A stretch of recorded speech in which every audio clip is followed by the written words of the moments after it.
How's it going, Bitesters? We're working to build a community to allow for discussions while providing some specifications you can relate to and also giving you the educated decision before you make your purchase. The knife we're going to look at today is going to be the Bullit. So this one is one that I did have the epic unboxing, so if you didn't see that, go back to that previous video and check that one out. We also do have some things before we get going. With Blade Show West coming up that I'm looking to attend, I was looking to pick up possibly an Osmo Mobile 2. So if anybody has that, let me know what your thoughts are on that as well.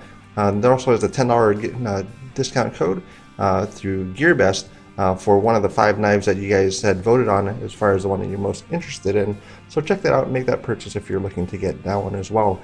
Blue Collar Survival, he does have a giveaway going on, so check that one out, and thank you to the subscribers that came over to this channel, and hopefully you guys can find something that's enjoyable for you. Upcoming review, we do have also the SE Vispa. This one's going to have a review coming up for that one. So some of the things that we're going to roll into, so the hand sizing, we're going to look at that one. So you can print that out in the description below, but that one's going to give you kind of that relation to a glove size. So we're going to look at that one for adult male hand across, and then angled, and then adult female hand across and also angled. And then for the steel for this knife, this one is going to be in S35 VN. So very good steel for knives, and it's going to be on the upper end for most of the specifications on this. So as we look into that one, starting out with the corrosion resistance for the knife, that's going to be on that upper scale, as you see here. Then you have knife hardness, and then wear resistance. And kind of rolling over into all the other information. So there's the edge retention. So that's going to be kind of a mixture of different specifications. So in edge retention, you're going to have that one for S35BN. It's going to be about that 60th percent if you look there. So action type for this knife, you do have 2 options for it, which is going to be the light switch, and also you're going to have a push button. Push button. There we go. So that's going to be those 2 options for that. So on the tab itself for this knife, it does have quite a bit of jimping on it, so you can kind of see on that one. So in flipping it, it doesn't cause any type of issues for that. You will probably notice a little bit kind of on that edge if you're going to be fidgeting with this knife quite a bit. But that's something that is nice for the action for this knife in both those deployment methods. I was able to inertia drop it, but it is very difficult if you want to drop that with inertia. So those are the options to open that one. And then I'll give you a picture as far as how that looks in kind of the pocket side. So with the knife roll, you can kind of see here as far as how that's going to sit in your pocket.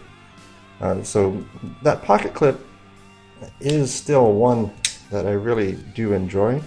When I had jeans on, this was in and out of the pocket, no issues at all. But I did notice when I was wearing different pants, the edge of the seam had a little bit of different type of sewing to it. So it was getting caught up a little bit. So it wasn't as easy to take it in and out for that one because it was getting caught up, because it doesn't have much of a ramp for it. But still very enjoyable, very much one that I would recommend for that. And that's kind of the highlight. One of the highlights for this knife is that pocket clip. So this one comes in at 4.65 ounces. So we're going to do a quick verification on that one to see if that's pretty close to that factory specification for this knife.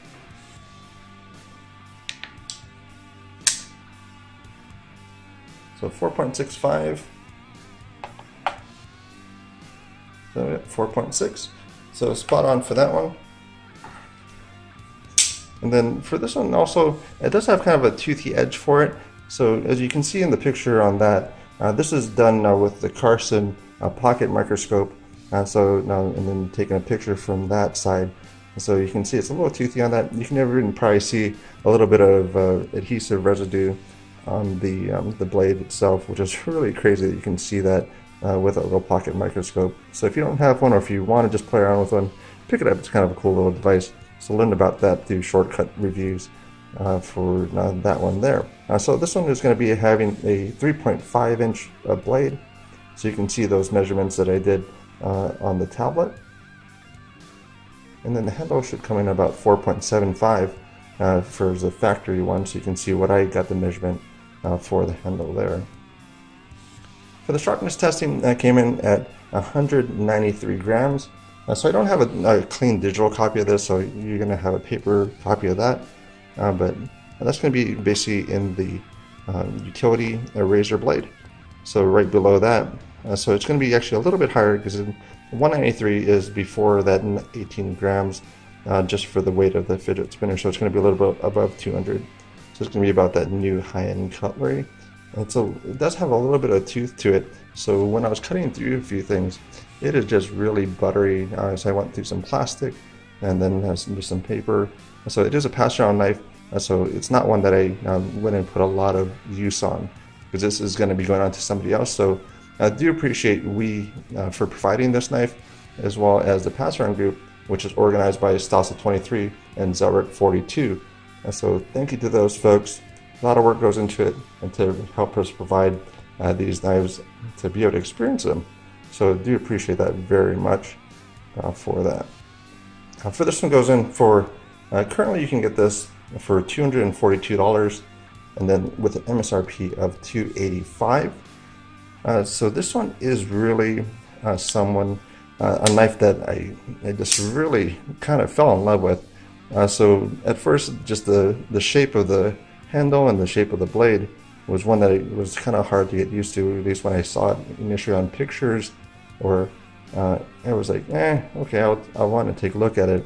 But once I was actually getting it in hand, using it in pocket, it was actually really enjoyable. So pocket clip, and also the way this is shaped. So when you're actually getting your wallet, or anything else that your pocket has in it, it actually, your hand kind of goes right by it without much of an issue.